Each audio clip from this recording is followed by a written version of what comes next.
Police के साथ मिली हुई थी। इमरान खान ने आज तक आसमा रानी के ऊपर उनके घर तक को नहीं गए, उनके खानदान से इजहार यकजहती तक नहीं की।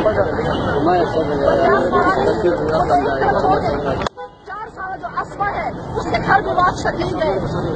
आसमा का मुजरिम, दोनों आसमा का मुजरिम जो है वो आजाद कर रहे हैं, उनके कातिल जो है वो आजाद कर रहे हैं।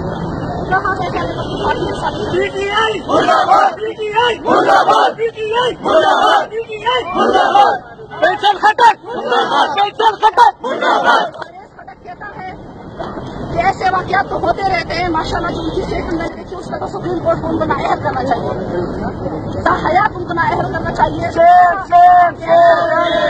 ऐसा बेशरम हुक्मरान आज आ गया है जो कहता है कि ऐसे वाकयात तो होते रहते हैं, मैं इधर उधर नहीं खेल सकता। तो ये जो मुजरिम है, अगर आप ऐसे इरशादात फरमाएंगे तो मुजरिम को तो और बदनामी मिलेगी, उससे कौन सा कानून को पास पैदा होगा। जब मुजराना इंसान की बात करेंगे, आप इंसाफ की बात नहीं करेंगे, आप गरीब की बात नहीं करेंगे।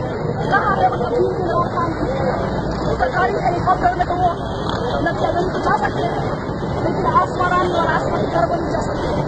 शरीफ आदमी है वो भी आजाद ले रहा है, क्योंकि वहाँ का जो मिनिस्टर है इमरान खान का जो पसंदीदा मिनिस्टर है वो इमरान के नारे लगाएंगे।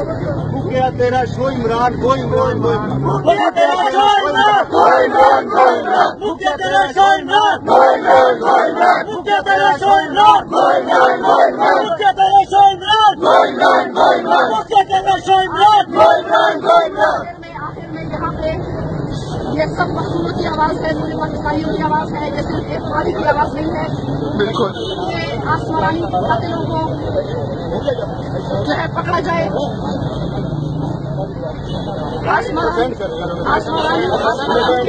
आसमानी कातिलों को पकड़ा जाए, फौरी गिरफ्तार किया जाए और परवेज खटक को इस्तीफा देना चाहिए। परवेज खटक इस्तीफा दे इस मामले पर, और जो आसमानी